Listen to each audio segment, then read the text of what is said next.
Ok, Shabbat Shalom a todos los que nos acompañan aquí a través de las redes sociales.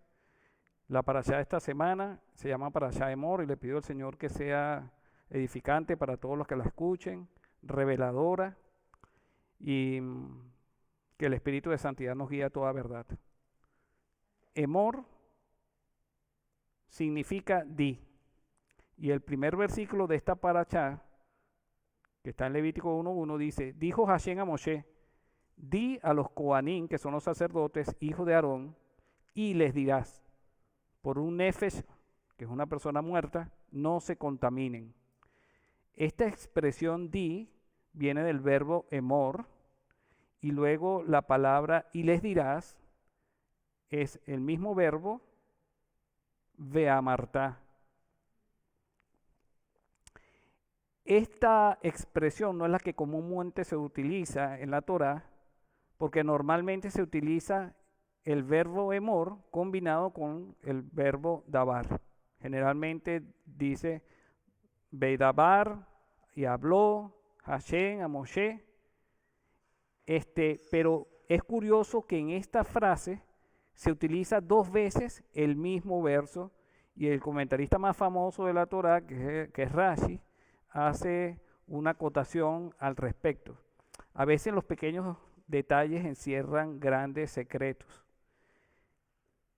Dice Rashi, con respecto a este versículo, que la expresión di, seguida de y le dirás, fue enunciada para advertir a los adultos con respecto a los menores.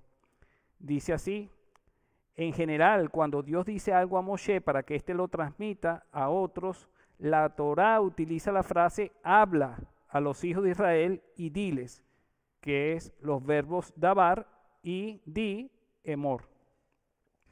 Denotan ambos dos formas diferentes de comunicación. Dabar implica una comunicación tersa y precisa, y emor una comunicación más suave.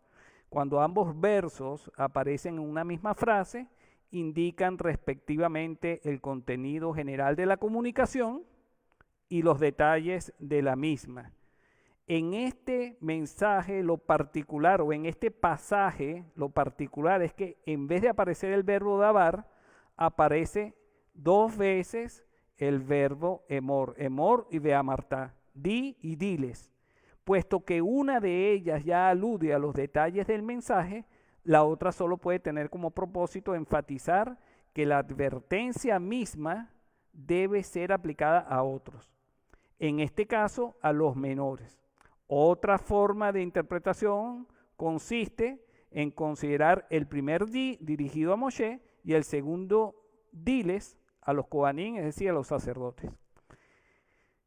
Con todo el respeto de nuestros hermanos judíos que pues han visto en este versículo algo muy particular en la manera como fue redactada. Nosotros que tenemos la revelación del Evangelio, la revelación de Yeshua como Mesías, podemos darle una interpretación más profunda. Si vemos estas dos palabras, emor, la primera palabra, y veamartá, la segunda, la primera palabra en la gematria, sumando el valor de cada letra, suma 241, la segunda palabra suma 647, lo que nos da un total de 888. 888 es el valor de Jesús en griego. Por lo tanto, el énfasis en este versículo y en lo que es el comienzo de toda la parashá, es que lo que Moshe va a decirles es un detalle a todos los sacerdotes de lo que representa Yeshua a través del sacerdocio, a través de las ofrendas y a través de las fiestas. Este libro de Baikra es un llamado a la santidad. Digamos que el resumen de este libro podríamos decir que es: sed santos porque yo soy santos. Y cuando Dios le va a dar estas instrucciones a los sacerdotes, quiere dárselas en detalle con respecto a lo que representa tanto el sacerdocio, las ofrendas y todas las fiestas. Vamos a ver la primera parte del estudio que está basado en el capítulo 21. Esto es un resumen, no lo vamos a leer, sino que vamos a hacer simplemente un resumen. El primer punto habla sobre la inhabilitación de los sacerdotes por tener contacto con muertos. El segundo punto habla de la inhabilitación del sumo sacerdote de Cohen Gadol por casarse con una mujer que no sea virgen. Solamente se podía casar el sumo sacerdote con una virgen. El tercer punto es la inhabilitación del sumo sacerdote por defecto físico. Y el cuarto, la inhabilitación por un estado de impureza. Dios no es un Dios que hace acepción de personas. No es un Dios que tiene prejuicios sobre cierto tipo de personas y preferencias sobre otras, como alguien en la carne pudiera interpretar. Estos preceptos con respecto a los sacerdotes, en especial al Cohen Gadol, a Gadol, que es el gran sumo sacerdote, tiene este tipo de requerimientos, porque ese sumo sacerdote representa proféticamente a la obra y a la persona de nuestro Mesías Yeshua. Por lo tanto, si ese sumo sacerdote no cumplía con cualquiera de estos requerimientos, o más bien incumplía, que nació sin pecado y vivió sin pecado, que es Dios mismo humillándose y haciéndose semejante a los hombres. Por lo tanto, nosotros como pueblo de Israel, llamados a ser reyes y sacerdotes, somos la representación de la gloria y la santidad de nuestro Señor Yeshua aquí en la tierra. Recuérdense que la palabra kabod, que significa gloria, en hebreo significa peso, algo que es pesado. Dios es la roca de nuestra salvación, que tiene el mayor peso de gloria. Cuando usted tira una piedra en un lago, esa roca genera, al caer en el agua, una onda expansiva. Esa onda expansiva es la representación del accionar y el testimonio del pueblo de Dios. Si nosotros no hacemos esa onda o no somos parte de esa onda expansiva, nosotros no estamos reflejando el peso de gloria y la santidad de nuestro Señor. Por eso eran estos preceptos con respecto a los sacerdotes. Ahora, el capítulo 22 habla con respecto a la santidad de las ofrendas. Y de manera resumida podemos decir que el animal debe ser íntegro, no debía faltarle nada. No podía tener 3 patas, sino tenía que tener sus 4 patas, no podía tener un solo ojo. Tenía que ser un animal completamente íntegro. Tampoco el animal podía tener defecto físico, cojo de una pata o con un ojo ciego, tuerto. No debía tener ningún defecto físico. Mínimo tenía que tener 8 días de nacido, mínimo. Y en el mismo día no se podía sacrificar a un animal y a su cría, a su bebé.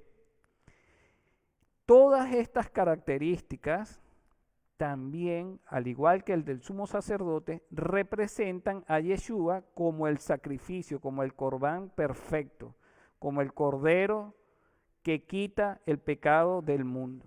Si no cumplía con alguno de estos requisitos, si yo llevo un animal con algún defecto físico, por supuesto esa ofrenda no iba a ser agradable para el Eterno, porque no representaba la santidad de Yeshua HaMashiach. Nosotros en la parashá pasada estábamos haciendo énfasis en la parashá Kedoshim en la santidad del pueblo. Y cuando nosotros nos vamos acercando hacia el tabernáculo, pasamos del pueblo a los sacerdotes, a las ofrendas, y todo esto representa a nuestro Señor Yeshua HaMashiach. Por eso es tan estricto las instrucciones con respecto a las ofrendas. Y vamos ahora a pasar al capítulo 23, que habla de las acciones, las obras de nuestro Señor Yeshua HaMashiach.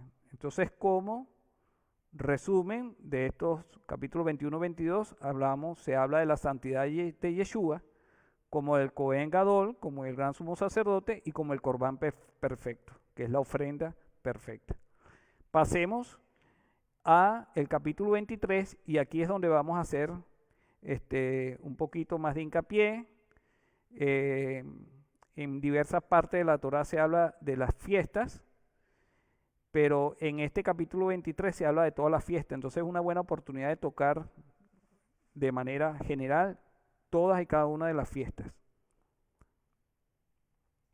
Las festividades de Hashem son los testimonios del accionar de Yeshua, la palabra de Elohim cumpliendo las promesas de la gracia y sus pactos dados a Abraham y a su pueblo Israel.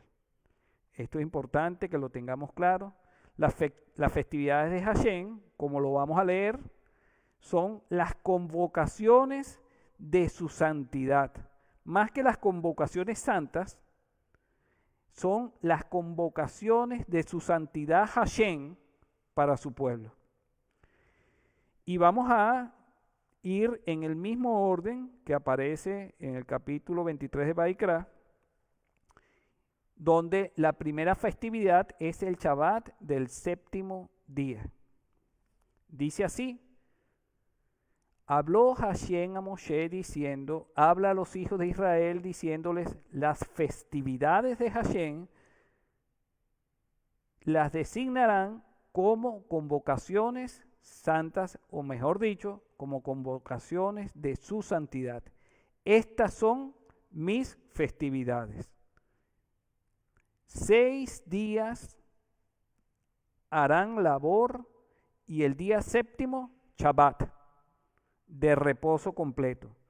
Es una convocación de su santidad. Ninguna labor harán. Es un Shabbat para Hashem en todos sus lugares de asentamiento. Y tenemos que entender el porqué de este mandamiento para que podamos disfrutarlo y para que podamos ver cuál es la relación que existe entre el Shabbat y nuestro Señor Yeshua HaMashiach. Porque muchas personas que generalmente el pueblo cristiano no celebra Shabbat porque tiene una desconexión con la Torá y porque tiene una desconexión del significado profético de esa Torá con Yeshua HaMashiach. Entonces aquí vamos a tratar de ayudar a hacer todas esas conexiones para que todos juntos nos deleitemos en cada una de estas fiestas. El Shabbat se refiere a la creación. En los 10 mandamientos, es el cuarto de los 10 mandamientos, y eso lo podemos encontrar en el libro de Shemot, que es Éxodo, los 10 mandamientos, en capítulo 20, y lo podemos encontrar en el libro de Devarim, Deuteronomio, capítulo 5. En el libro de Shemot, Éxodo, vemos que dice así: porque en 6 días hizo Hashem los cielos y la tierra, y el mar y todo lo que en ellos hay, y reposó en el 7º día. Por tanto, Hashem bendijo el día de Shabbat y lo santificó. Por lo tanto, se ve claramente que el Shabbat está relacionado con la creación. Si nosotros no existiésemos, pues no podríamos celebrar ni el Shabbat ni ninguna otra fiesta. Por lo tanto, es indispensable que hayamos sido creados para que nosotros podamos disfrutar del Shabbat. En el Evangelio de Juan, capítulo 1, versículo 1 al 4, vemos la relación directa que tiene Yeshua con la creación. Dice así: en el principio existía el verbo, el logos, la palabra, y el verbo estaba con Dios, y Dios era el verbo. Él estaba en el principio con Dios. Todas las cosas fueron hechas por medio de Él, y sin Él nada de lo que ha sido hecho fue hecho. En Él estaba la vida, y la vida era la luz de los hombres. Y vimos que ese verbo más adelante, ese logos, se hizo carne, tabernaculizó entre nosotros. Entonces, ese verbo es Yeshua HaMashiach. Y Él, por medio de Él, fueron hechas todas las cosas. Por lo tanto, Yeshua es el creador de todo. Cuando el Señor en el libro de Bereshit, Génesis, vemos que hizo toda la creación, Él pronunció 10 veces la frase: y dijo Dios, sea la luz, fue la luz. Y dijo Dios, y dijo Dios, y dijo Dios 10 veces. Y a través de esas 10 palabras, Dios creó los cielos y creó la tierra y nos creó a nosotros.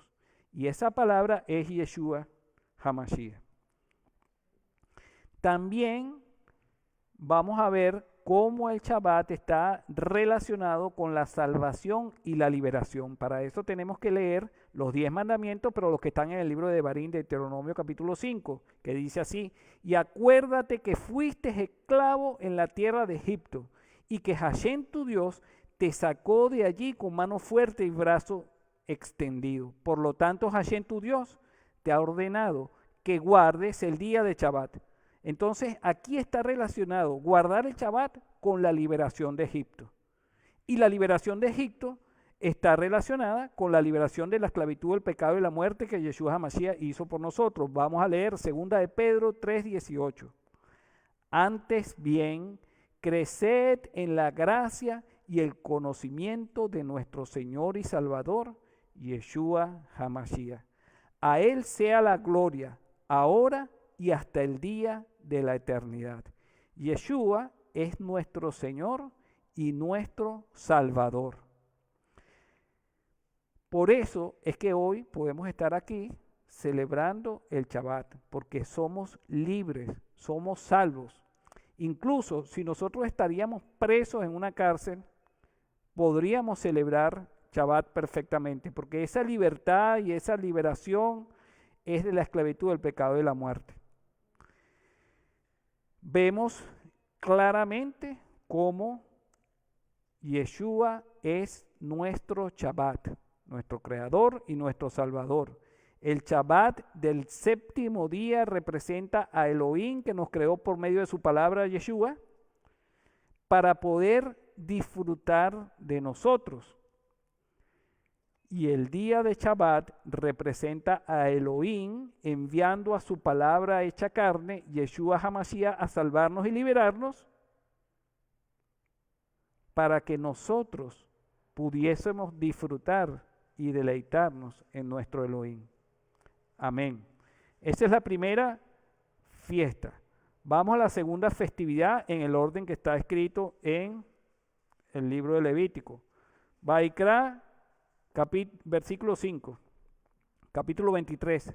En el mes primero, el día 14 del mes, al crepúsculo, ofrenda de Pesach para Hashem. Vamos a ver cómo Yeshua es el Corbán Pesach.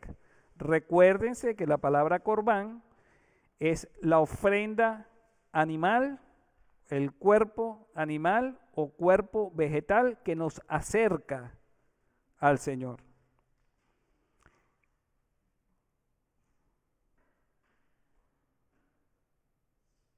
En 1 Corintios 5:7 dice, limpiad la levadura vieja que seáis, para que seáis masa nueva, así como lo sois sin levadura. Porque aún Cristo, Mashiach, nuestro Pesach, ha sido sacrificado. Ahí nos lo está diciendo de manera muy clara, muy directa, que nuestro Pesach es el Mesías Yeshua. Entonces hay una clara relación entre el cordero de Pesach de Egipto y el cordero de Pesach que quita el pecado del mundo, como lo dice Juan 1:29. Al día siguiente vio a Yeshua que venía hacia él y dijo, he aquí el Cordero de Dios que quita el pecado del mundo. Yeshua es el Corbán Pesach.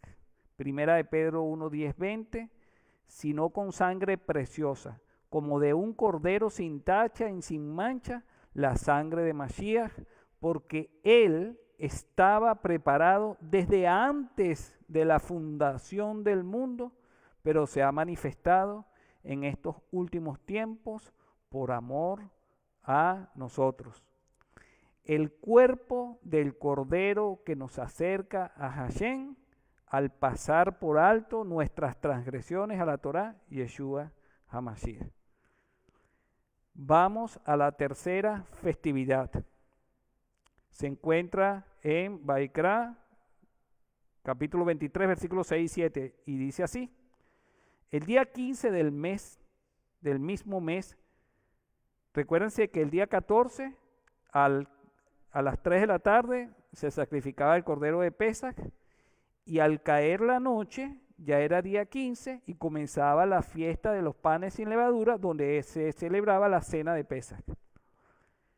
El día 15 del mismo mes será la festividad de Matzot, que son los panes sin levadura, para Hashem. Hemos leído desde el principio del libro de Levítico, capítulo 23, que todas estas festividades son de Hashem, para Hashem, por Hashem. Eso es importante que lo tengamos presente, sobre todo los que estamos haciendo la conexión con nuestras raíces hebreas de la fe, para que nos sintamos identificados. Si Hashem, si es nuestro Dios y nosotros somos su pueblo y estas son sus fiestas, nosotros estamos invitados, estamos convocados por su santidad, el Rey, para que celebremos junto con él todas estas festividades. Nadie debe quedarse por fuera. Continúo. Versículo 7. En el primer día tendréis una convocación de su santidad, no haréis ningún trabajo servil, y durante 7 días presentaréis a Hashem una ofrenda encendida. El séptimo día es santa convocación, no haréis ningún trabajo servil. Entonces fíjense, el Eterno nos convoca para que celebremos una fiesta que es para Él. ¿Y qué vamos a celebrar en cada una de estas fiestas como hasta ahora hemos visto? La obra de Yeshua HaMashiach, que es la representación de la misericordia de Hashem. Es la justicia humillándose para no condenarnos, sino que para hacer misericordia por su pueblo. ¿Cómo no vamos a celebrar lo que Dios ha hecho por nosotros? ¿Cómo vamos a descuidar una salvación tan grande cuando nosotros no lo celebramos a Él, como Él nos los pide? Estamos descuidando. Cuando no asistimos a una de esas fiestas, a esas convocaciones de su santidad, lo estamos dejando como embarcado, ¿no? Vestido alborotado. Estamos profanando ese día que Él ha declarado como santo.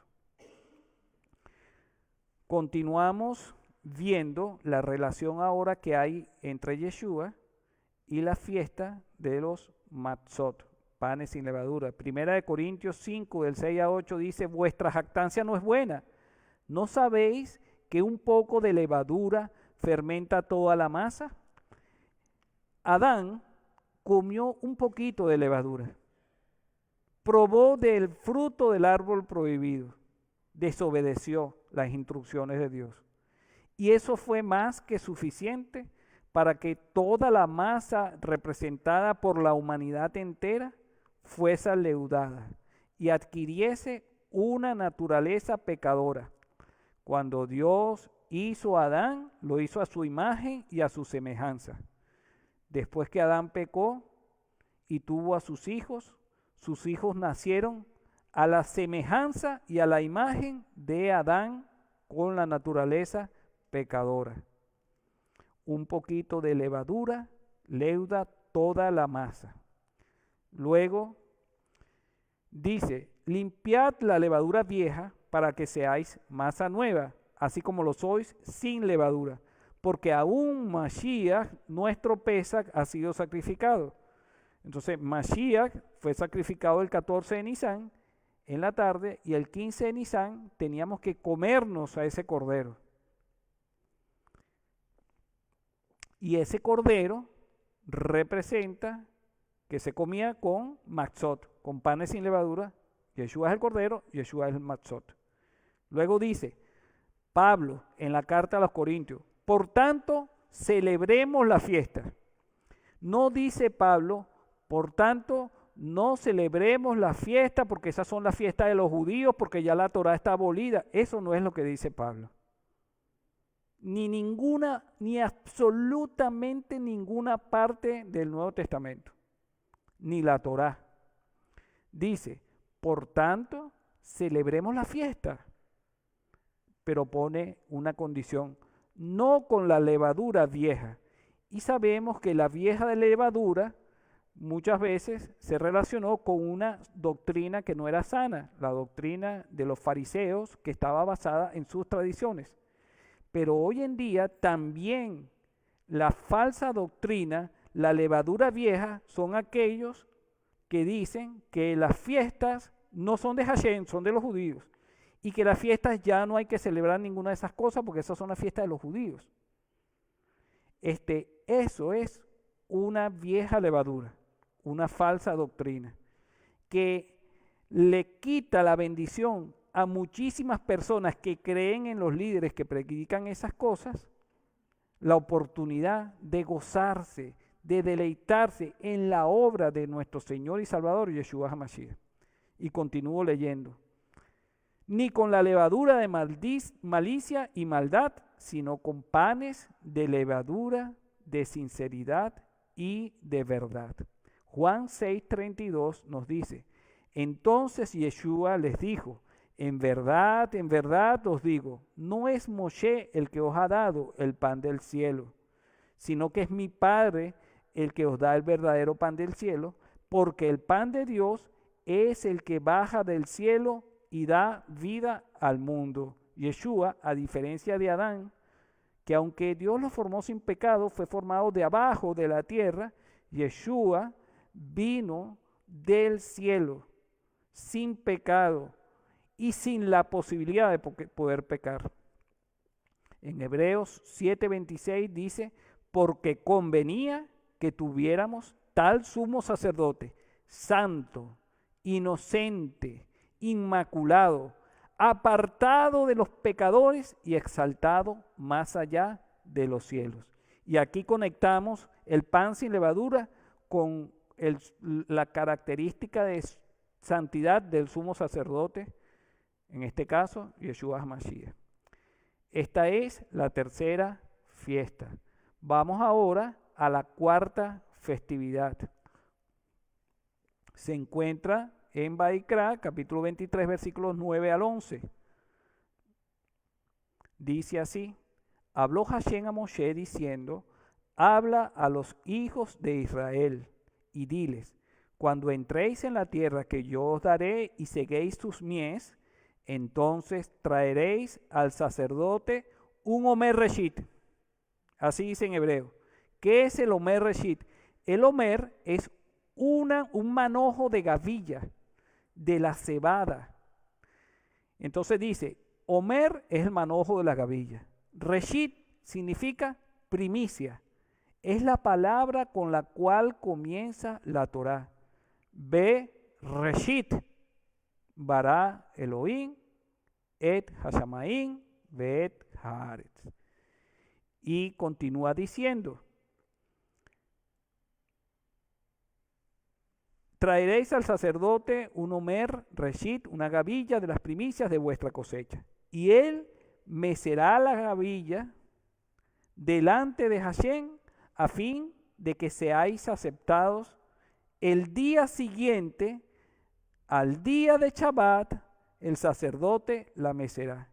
Yeshua murió un 14 de Nisan, día miércoles a las 3 de la tarde.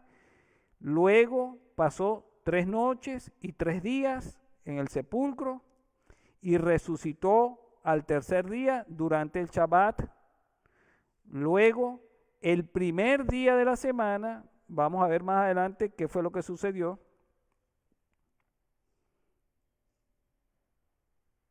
Vamos a saltarnos esta parte y vamos a ver cuál es la conexión con Yeshua HaMashiach y el Omer Reshit. Dice Juan 20 del 1 al 5. Voy a leer toda la historia con detenimiento para que todos quedemos claros con respecto a esto.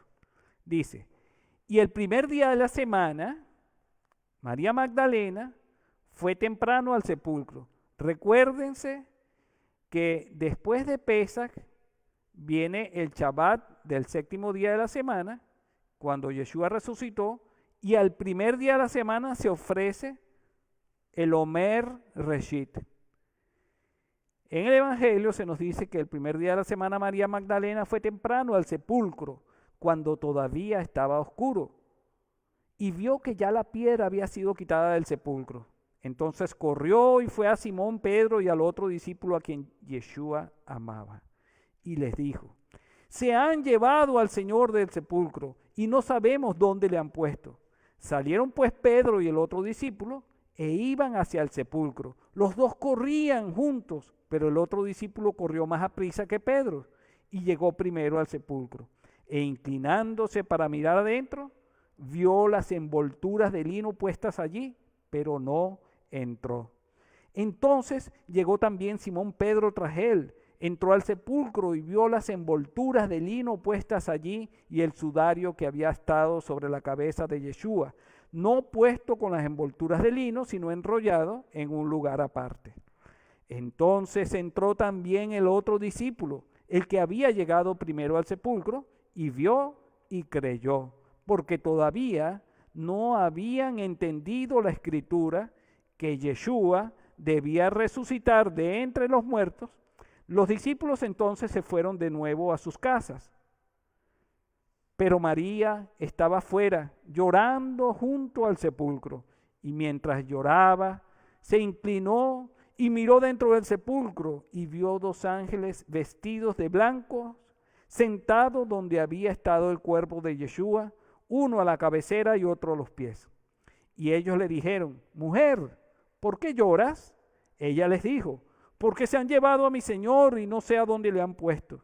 Al decir esto, se volvió y vio a Yeshua que estaba allí, pero no sabía que era Yeshua. Yeshua le dijo, mujer, ¿por qué lloras? ¿A quién buscas? Ella, pensando que era el hortelano, le dijo, Señor, si tú le has llevado, dime dónde le has puesto y yo me lo llevaré. Yeshua le dijo, María. Ella volviéndose le dijo en hebreo, Raboní, que quiere decir maestro. Yeshua le dijo, suéltame, porque todavía no he subido al Padre. Pero ve a mis hermanos y diles, subo a mi Padre y a vuestro Padre, a mi Dios y a vuestro Dios. Él es el Omer Reshit, que tenía que presentarse delante del Padre el primer día después del Shabbat de haber resucitado. Ahí vemos de manera clara el cumplimiento de esta profecía. Pero la gavilla no es una sola espiga, es un manojo de espigas, y vamos a hacer la conexión con lo que dice Mateo 27, 50 al 53, que nos narra la muerte de nuestro Señor Yeshua HaMashiach.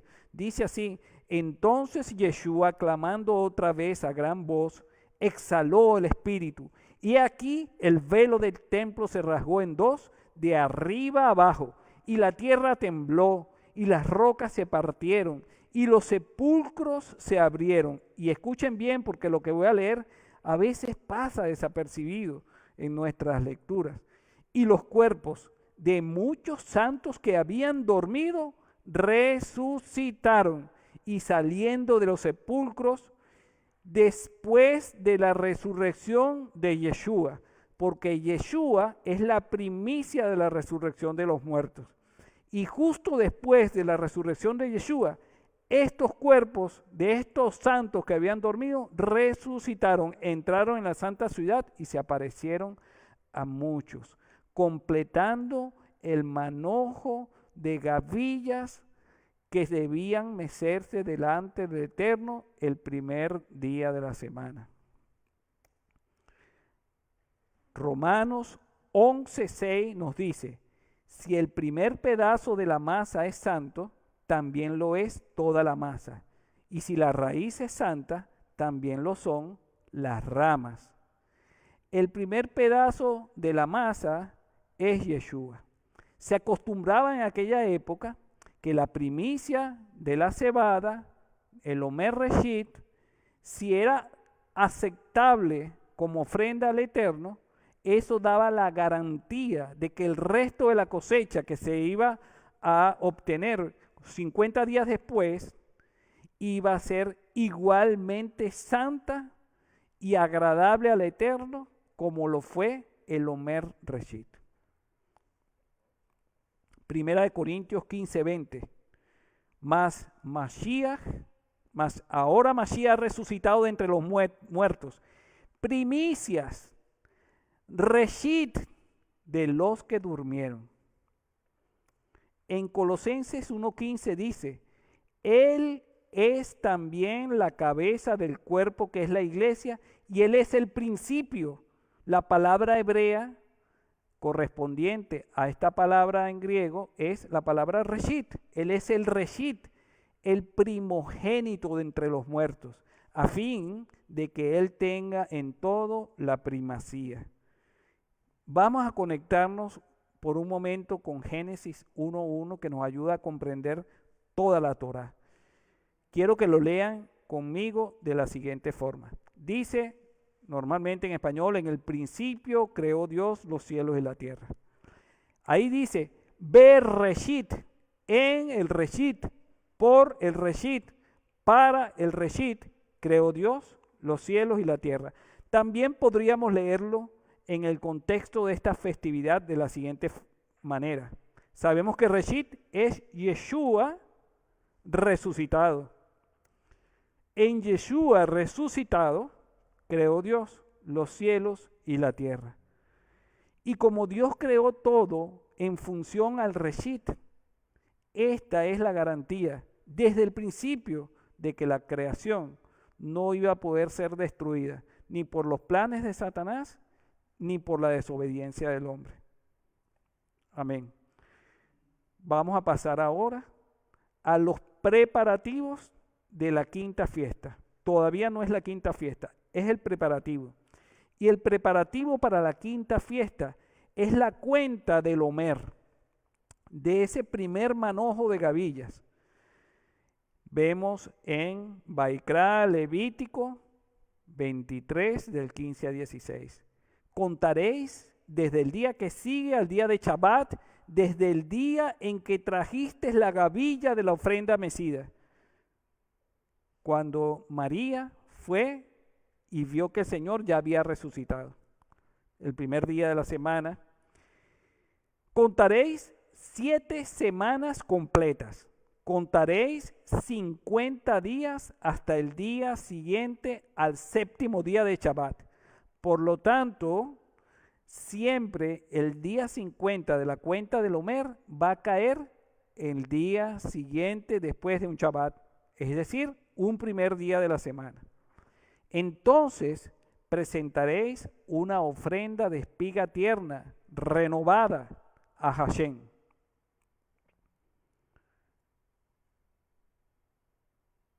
Vamos a conectar esta cuenta del Omer con las obras de nuestro Señor Yeshua HaMashiach. En el judaísmo se piensa que el pueblo de Israel había caído tan bajo espiritualmente en Egipto como esclavos, que tenían que como subir esos 50 escalones espiritualmente hablando para llegar al punto cero donde ya podían estar aptos para recibir la Torá del Señor en el monte Sinaí. Y vemos en el libro de Hechos, capítulo 1, versículo 3, a estos también, después de su padecimiento, se presentó vivo con muchas pruebas convincentes, apareciéndoseles durante 40 días y hablándoles de lo concerniente al reino de Dios. Aquí, en este libro, Pablo nos está hablando de que Yeshua, después de haber resucitado, después que el primer día de la semana subió al Padre, volvió y se le presentó a los apóstoles y hasta alrededor de 500 personas durante 40 días. Luego de esto, podemos leer en el Lucas 24, 50, 51, entonces los condujo fuera de la ciudad a los apóstoles, hasta cerca de Betania, y alzando sus manos, los bendijo, y aconteció que mientras los bendecía, se separó de ellos y fue llevado arriba al cielo. Entonces el Señor estuvo apareciendo constantemente. Luego les hace la advertencia a los discípulos de que debían permanecer unánimes, juntos, para esperar la promesa del Eterno. Y esta promesa se iba a cumplir durante la quinta festividad, que es la festividad de Shavuot. Shavuot en hebreo significa semanas. Recordemos que teníamos que contar 7 Shabbat, 7 semanas, para llegar después del último Shabbat, del séptimo Shabbat, al día 50, que es el día de Shavuot. Dice así: traeréis de vuestras moradas 2 panes para ofrenda mecida, hechos de 2 décimas de un efa. Serán de flor de harina, amasados con levadura como primeros frutos, bikurim a Hashem. A veces se malinterpreta este bikurim como la cuarta festividad, pero realmente es parte de la festividad de Shavuot. De hecho, en el judaísmo, a la fiesta de Shavuot tiene varios nombres, entre otros la fiesta de Bikurim, que es la fiesta de los primeros frutos. Entonces nos dice que debemos traer estos panes amasados con levadura como primeros frutos, Bikurim a Hashem. Junto con el pan presentaréis 7 corderos de un año sin defecto, un novillo de ganado y 2 carneros, y serán holocaustos a Hashem junto con sus ofrendas de cereal y sus libaciones, una ofrenda encendida con aroma agradable a Hashem. Entonces el sacerdote los mecerá junto con el pan de los primeros frutos, Bikurim, y los 2 corderos, como ofrenda mecida delante de Hashem, serán cosas sagradas de Hashem para el sacerdote. En este mismo día haréis también una proclamación, habréis de tener una santa convocación, no haréis ningún trabajo servil, estatuto perpetuo será para todas vuestras generaciones, donde quiera que habitéis. Entonces las primicias del Omer Reshit se presentaban, y eso garantizaba que los primeros frutos iban a ser una cosecha de la misma naturaleza que el Omer Reshit.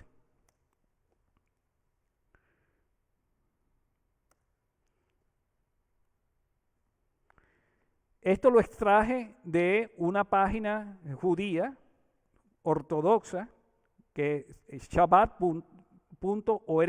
Abajo puse el enlace para los que quieran consultarla.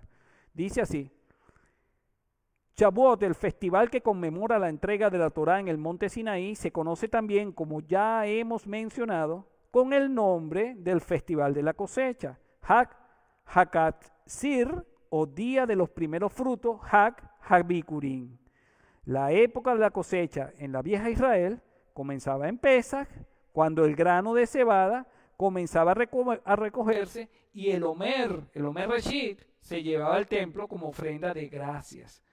Pronto maduraban los otros granos y frutas, pero Bikurim, la ofrenda de los primeros frutos maduros, no debía llevarse al templo antes de Shavuot, sino en Shavuot. En Shavuot, la tradición dice que ese día, al día siguiente, ¿no?, después que salimos de Egipto, fue entregada la Torá en el monte Sinaí. Y dice en Éxodo 19, del 18 al 20, ya estamos en plena quinta fiesta, ¿no? Y todo el monte Sinaí humeaba porque Hashem había descendido sobre él en fuego. El humo subía como el humo de un horno y todo el monte se estremecía con violencia. El sonido del shofar aumentaba más y más. Moshe hablaba y Elohim le respondía con el trueno. Y Hashem descendió al monte Sinaí, a la cumbre del monte, y llamó Hashem a Moshe a la cumbre del monte, y Moshe subió. Sabemos que después de esto, pues el Señor habló y dio las 10 palabras, los 10 mandamientos, y todo el pueblo de Israel se convirtió en profeta en ese momento, porque todos escucharon la voz del Eterno. Esa es la conmemoración de la entrega de la Torá. Nos dice en el libro de Jeremías y el libro de Ezequiel que el pacto renovado es la entrega de la misma Torá, ya no en tablas de piedra, sino sellada en nuestros corazones. Y esa es una obra espiritual. Vemos el cumplimiento de esta promesa, de esta fiesta, después que Yeshua resucitó. En Hechos de los Apóstoles, capítulo 2, versículo del 1 al 4, dice así: cuando llegó el día de Shavuot, estaban todos juntos en un mismo lugar. De repente vino del cielo un ruido como el de una ráfaga de viento impetuoso que llenó toda la casa donde estaban sentados. Y se les aparecieron lenguas como de fuego, que repartiéndose se posaron sobre cada uno de ellos. Todos fueron llenos del espíritu de santidad y comenzaron a hablar en otras lenguas, según el espíritu, el Ruach de Elohim, les daba la habilidad para expresarse. Entonces, ya vemos con esto el cumplimiento profético de la venida de la Torá, sellada a través del Espíritu de Santidad, entrando en los corazones de los creyentes, en este caso fueron de los apóstoles que estaban reunidos. Luego vamos a ver el cumplimiento de los primeros frutos, con lo que sigue a continuación en la historia de Hechos.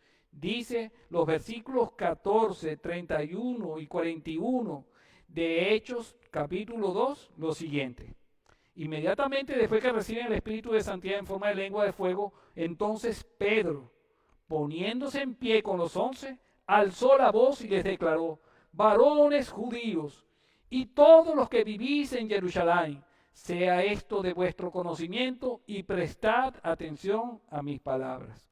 Recordemos que la fiesta de Shavuot es una de las 3 fiestas de peregrinación donde todas las personas de Israel tenían que ir a Jerusalén, tenían que ir al templo a celebrar esa fiesta. Y en este caso habían judíos no solamente de Israel, sino que de todas las naciones alrededor de Israel que se habían esparcido, incluso hasta habían perdido la lengua materna del hebreo. Y en ese momento Pedro, lleno del Espíritu de Santidad, se paró a predicar, no con palabras bonitas, sino con el poder del Espíritu.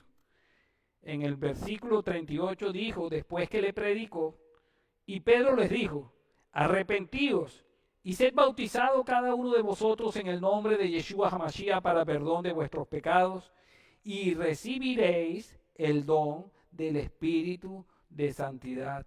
El don del Espíritu de su santidad, Hashem. Versículo 41. ¿Qué pasó? Entonces, los que habían recibido su palabra, que se arrepintieron y fueron bautizados, se añadieron aquel día como 3,000 almas. Esos son los primeros frutos, el bicurín. 3,000 almas que se convirtieron porque fueron llenos del Espíritu de santidad. Ya eran fruto para el Señor. Estamos ya conectados con Yeshua y la quinta fiesta. Esta quinta fiesta es la última fiesta de la época de primavera que representa la primera venida de nuestro Señor Yeshua HaMashiach. Ahora vamos a pasar a las últimas fiestas que se celebran en otoño y tienen que ver principalmente con la segunda venida de nuestro Señor Yeshua HaMashiach, es decir, están por cumplirse. Ya no es excusa, muchas veces dicen, no, ya eso es pasado, ya eso se cumplió y ya no tenemos que celebrarlo. Y lo que no se ha cumplido, que es lo que vamos a ver, tampoco hay que celebrarlo. Entonces, no se celebra ni lo que se cumplió, ni lo que no se cumplió. O sea, no se celebra nada. Eso no es verdad, eso es una vieja levadura. Entremos ahora a la sexta fiesta, la fiesta de Yom Teruah, que es el día de la Teruah, se conoce también como el día de las trompetas, pero la Teruah es un sonido muy específico del shofar, donde se corta el sonido en 7 partes, ¿no?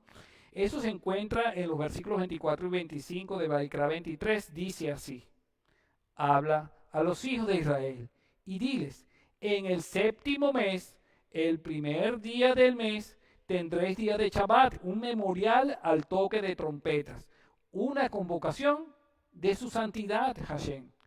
No haréis ningún trabajo servil y presentaréis una ofrenda encendida a Hashem. Esta festividad también se le conoce en el judaísmo como Rosh Hashanah, que significa cabeza de año, dando comienzo al calendario civil donde se celebra el aniversario de la creación del hombre, de Adán. En el calendario hebreo tenemos el calendario religioso que comienza en el mes, con la Pascua, con el Pesach, en el mes de Nisan, y tenemos el calendario civil que comienza en el 7º mes del calendario religioso. Por eso se celebra Rosh Hashanah, que es cabeza de año. Vamos a conectarnos con el Brit Hadashah, con Yeshua HaMashiach y el cumplimiento profético de esta fiesta que está por suceder.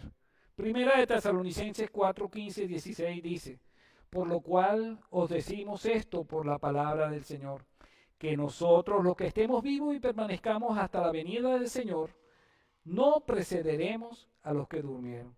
Pues el Señor mismo descenderá del cielo con voz de mando, con voz de arcángel y con la trompeta, con el shofar de Dios, y los muertos en Mashiach se levantarán primero.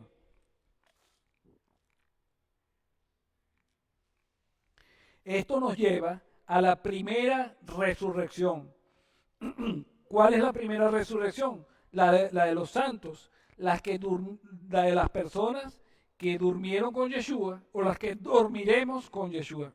Perdón. También se le conoce como el comienzo del juicio, porque cuando el Señor venga, va a comenzar un juicio que luego va a terminar el día de Yom Kippur. Durante esta festividad, la luna entra en la etapa llamada luna nueva, en la cual este astro no se ve por unas 48 horas. A este tiempo se le llama el día oculto en el judaísmo. En otras traducciones se le conoce como el día y la hora que nadie sabe. Conectémoslos con nuestro Mesías Yeshua. Dice en el libro, el Evangelio de Mateo, capítulo 24, versículos 36 y 37,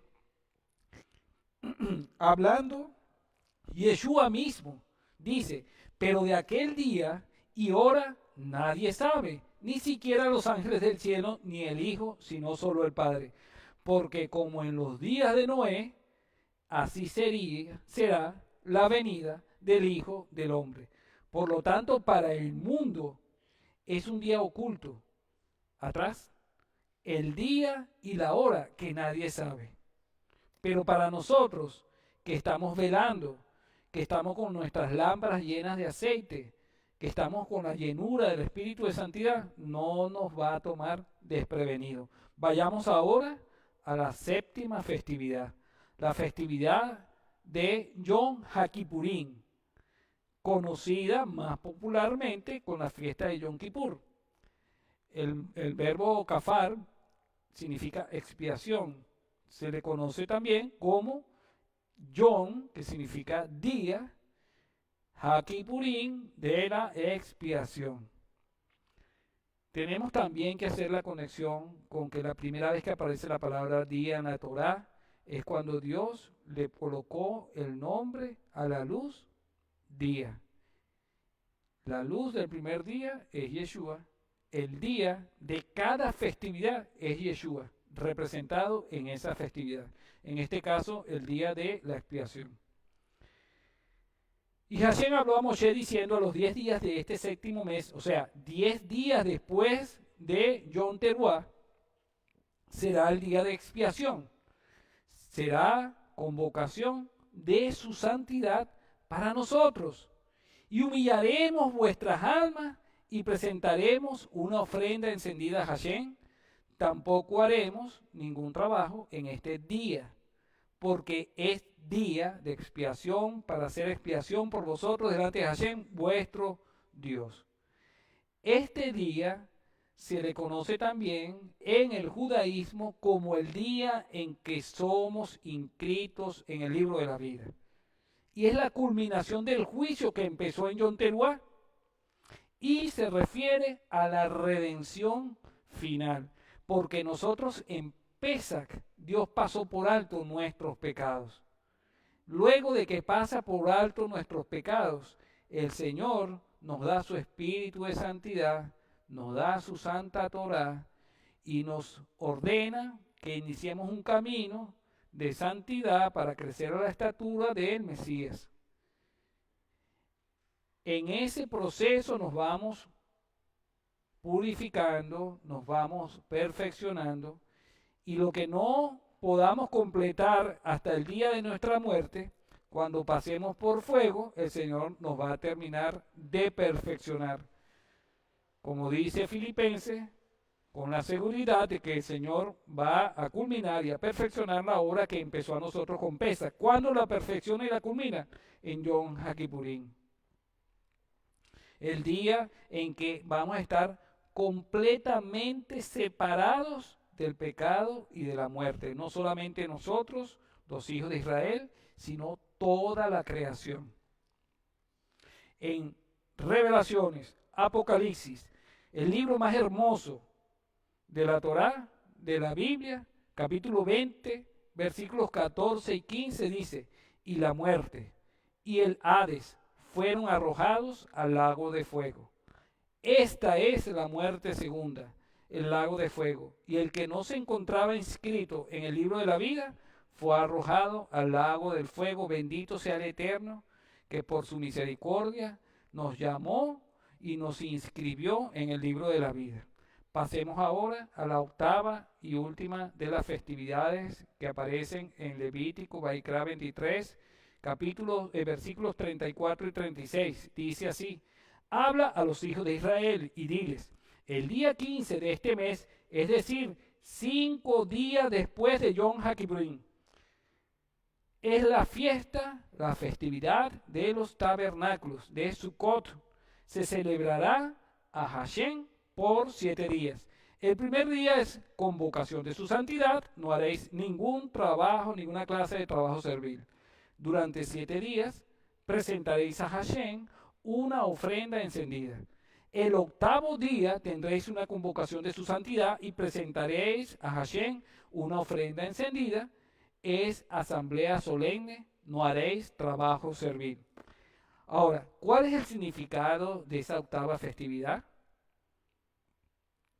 Uno, cuando salimos de Israel, nosotros habitamos en tiendas endebles durante 40 años en el desierto, con la particularidad de que la presencia de Hashem estaba en medio del pueblo. ¿Cuál es la aplicación práctica para nosotros en el día de hoy? Bueno, nosotros estamos habitando en un cuerpo corruptible, endeble. Y este mundo es el desierto. Pero los que creemos y confiamos en la obra de Yeshua, en su santidad como sumo sacerdote, en su perfección como ofrenda y en la perfección de su obra, tenemos la presencia del Espíritu de Santidad, la misma que recibieron los apóstoles en Shavuot, y que graba la Torah en medio de nuestros corazones. Otros de los significados de la fiesta de Sukkot o de los tabernáculos lo podemos ver en Juan 1:14. Hablando del verbo, dice, y el verbo, que era Dios, se hizo carne y habitó entre nosotros, es decir, se tabernaculizó entre nosotros. Y vimos su gloria, gloria como del unigénito del Padre, lleno de gracia y de verdad. Yeshua nació en una suca. La suca es esa tienda endeble que se construye para celebrar la fiesta de Sukkot. Y así tenemos muchísimos indicios que comprueban y prueban que Yeshua nació en Sukkot, pero no es el tema de profundizar en este momento. También en la fiesta de Sukkot, después de los 7 días de la fiesta de Sukkot, viene el octavo día, que se conoce como Shemini, que significa 8, Shemini Aseret. Dice, se dice que el octavo día representa, el 8 representa la eternidad, 888 es Yeshua, y representa nuevos cielos, nueva tierra, y representan la Jerusalén celestial. Vemos en el libro de Revelaciones, Apocalipsis, capítulo 21, versículos del 1 al 3, y les repito, el libro más hermoso de todos, se lo recomiendo. Y vi un cielo nuevo y una tierra nueva, porque el primer cielo y la primera tierra pasaron, y el mar ya no existe. Y vi la ciudad santa, la nueva Jerusalén, que descendía del cielo de Dios, preparada como una novia ataviada para su esposo. Entonces oí una gran voz que decía desde el trono, he aquí el Sukkot, el tabernáculo de Dios está entre los hombres, y él habitará entre ellos, y ellos serán su pueblo, y Dios mismo estará entre ellos. Esta es la culminación de todo lo que el Señor nos había prometido y lo que el Señor había amarrado a ese Omer Reshit, a ese Reshit desde la creación del mundo en Génesis 1:1. La santidad, como resumen, la santidad de Yeshua, el sumo sacerdote. La santidad de Yeshua a través de las ofrendas. Y la santidad de Yeshua y su obra redentora. Por tanto, atendamos el llamado del libro de Baikra. Seamos santos porque Yeshua es santo. Shabbat Shalom. Los quiero con todo mi corazón. Y ahora seguimos conectados vía Zoom para abrir los micrófonos y que compartamos y completemos el mensaje. Amén.